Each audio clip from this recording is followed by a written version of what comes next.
Thank you and congratulations. You're about to embark on an adventure. Now, before we begin, whether you're doing this at home or in a group, I wanted to share a few things that'll maximize your experience. Now, this will take just a few short minutes and I'll stick to the essentials so you can get started quickly.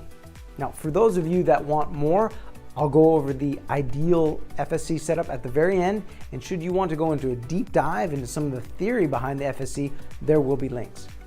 So the FSC has created a format that increases your kids' chances to absorb and makes it easy for you to be an even more awesome parent.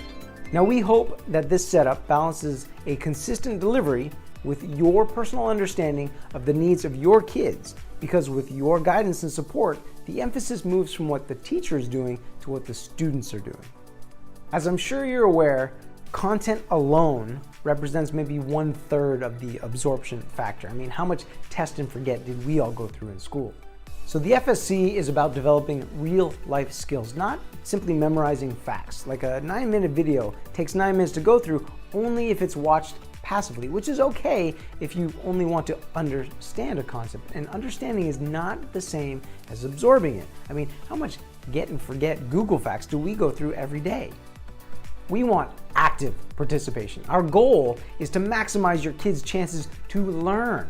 And by learning, we mean the what we go through process of absorbing knowledge and retaining it for future use. Our goal with FSC's real life skills is increasing your kids' ability to thrive even in a VUCA world. So as you probably already know, not all learning or learning environments are the same. Here's just a super quick bit on learning and the brain. Now, because of the way that your brain works, content that your brain finds engaging, interesting, be that new, fun, or challenging, and is considered useful has a much better chance to being absorbed. Now, extremely important is making content personally relevant, like finding ties to your own experiences. Now, the process of taking in new information by connecting it to what we already know is known as assimilation, which really helps the brain absorb and adapt. So exploratory talk or open-ended questions like within groups should be used throughout this course. We want the kids to be engaging in thought-provoking activities, right? We want them explaining and finding examples and displaying their ability to present the content in a new way. Now, this allows students to use their language to make meaning. And as they build on one another's ideas and share their related prior experiences, this creates connections at a deeper level. Okay, we got 2 small warnings. Number 1, kids process information differently, so be aware as an adult you will probably find some of this content repetitive. Number 2, FSC videos are not meant to be watched passively, okay? There are set places to pause for discussion, so please pause and discuss. Why? Well, number 1, it helps kids make a personal connection, and talking it through gets the kids to understand the information. 2, it lets them hear other kids' perspectives, which helps them see the content from multiple angles.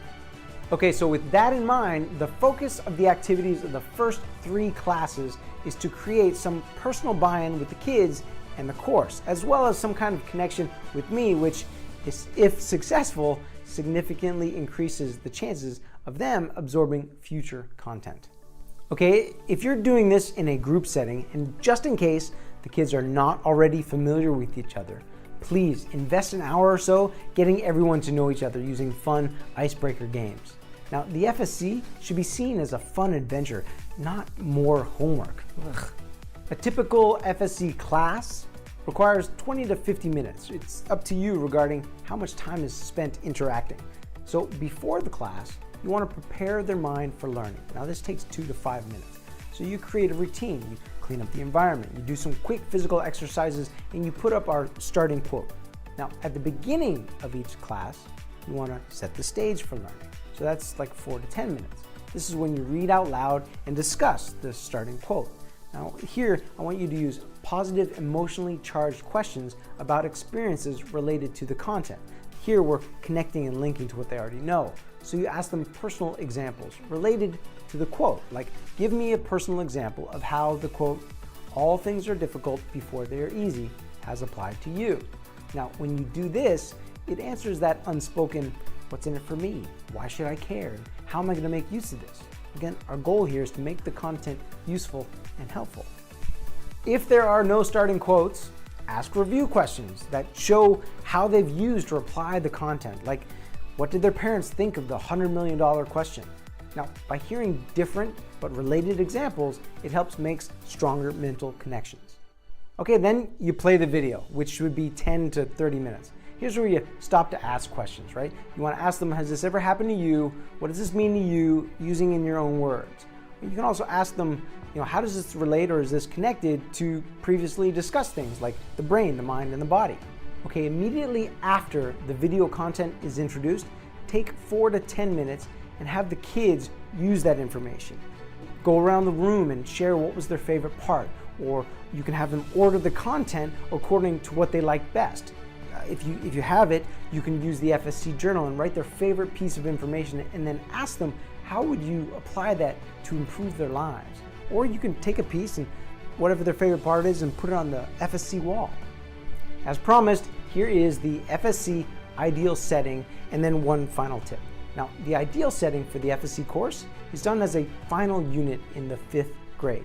Here, kids are 10 to 11 years old and in Piaget's concrete operations phase of cognitive development, which in a nutshell means that they're smart enough to handle all the concepts and not yet overwhelmed with hormones. Now, I say again as a final unit because by this time, all the kids will be very familiar with each other. Ideally, the course would be facilitated by somebody who wants to teach it versus told to teach it. And this facilitator is also responsible for other classes, like a homeroom teacher versus a teacher specialized in a single subject.